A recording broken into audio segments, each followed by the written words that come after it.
দর্শক, যেমনটি আপনারা দেখছেন, মিরপুর ১ নম্বর কোনাবাড়ি বাস স্ট্যান্ডে একটি অটোরিক্সা মোটরসাইকেলটির পিছনে বাজায় দেয়। তখনই কিন্তু মোটরসাইকেলটির একটি কন্টেনারের নিচে পড়ে দুইজন নিহত হয়। তখনই আশেপাশে মানুষ এসে তাদেরকে হসপিটালে নেয়। হসপিটালে নিলে একজন জায়গাতেই নিহত হয়ে যায়, আরেকজন হসপিটালে নেওয়ার সাথে সাথেই মৃত্যু ঘোষণা দিয়েছে হসপিটালের যারা ডাক্তার রয়েছে। আপনারা যে ভিডিওটি দেখছেন তার বাড়ি কোথায় বা তারা কোথা থেকে আসছে আমরা কোনো কিছুই এখনও জানতে পারি নাই। আপনারা যেই মোটরসাইকেলটি দেখছেন ভিডিওটি শেয়ার করেন, যে প্লেট নাম্বারটি রয়েছে সেই প্লেট নাম্বারটি সাথে সাথে দুইজন এখানে ট্রাকের নিচে পড়ে চাপা পড়ে দুজনেই নিহত হয়েছে।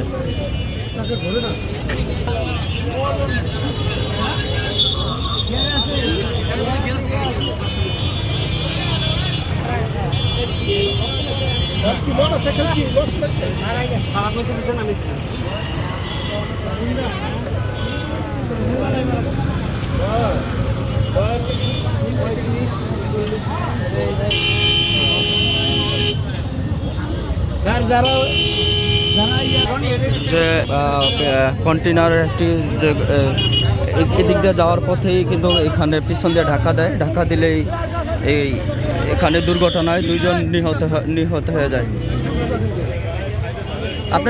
আপনি কে? এই জায়গার লোক অনেক কিছে। হ্যাঁ হ্যাঁ, তা কি করেন আপনারা? আমি ভিডিও করেন, আপনার সমস্যা কি? আমি ভিডিও করতেছি, আপনার সমস্যা কি? মানে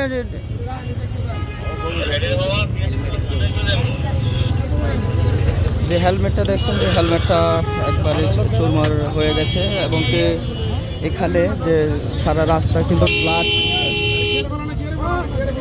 ব্লাড জমে আছে সারা রাস্তায়। এখানে তুষ দিয়ে দর্শক, যেমনটি আমরা দেখছিলাম মিরপুর ১ নম্বরের যে কোনাবাড়ি বাস স্ট্যান্ড রয়েছে সেই বাস স্ট্যান্ডে এই দুর্ঘটনাটি ঘটে কিছুক্ষণ আগে। তাৎক্ষণিকই এখানে দুইজন নিহত হয়েছে।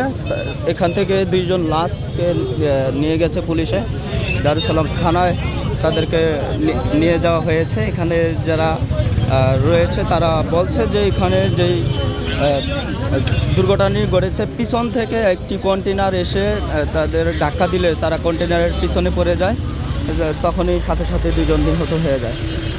এখানে যারা রয়েছে তারা কিন্তু ভিড় জমে আছে। আপনারা দেখছেন যে এখানে সরাসরি আমরা এই যে এখানে যে সাদা তুষগুলো দেখছেন সেটা এখানে সারা রাস্তায় ব্লাড জমে আছে। সেই ব্লাডগুলোই এই তুষ দিয়ে বা কুড়া দিয়ে এই ব্লাডগুলোরে মুছছে। আপনারা দেখছেন যে এখানে সারাটা রাস্তা কিন্তু এখানে ব্লাড জমেছিল। এখানে যারা আশেপাশে লোক রয়েছে যা তারা সরাসরি এখানে এসে তাদেরকে দুজনকে থানায় হস্তান্তর করে বা তাদেরকে থানায় ফোন দিলে এখানে যারা আইনশৃঙ্খলা বাহিনী রয়েছে তারা এসেই এখান থেকে দুইজন লাশ তারা থানায় নিয়ে যায়। কোথা থেকে আসছে বা এই লাশ কোথার বা কোথা থেকে মোটরসাইকেল দিয়ে আসা এই কেউ এখনও জানা যায়নি। কিন্তু যে আইডি কার্ড রয়েছে বা এখানে যে ড্রাইভিং লাইসেন্স রয়েছে এগুলা চেক করে পরবর্তীতে এগুলা তাদেরকে শনাক্ত করা হবে যে তারা কারা বা কোথায় তার বাড়ি, কি আছে বিষয়।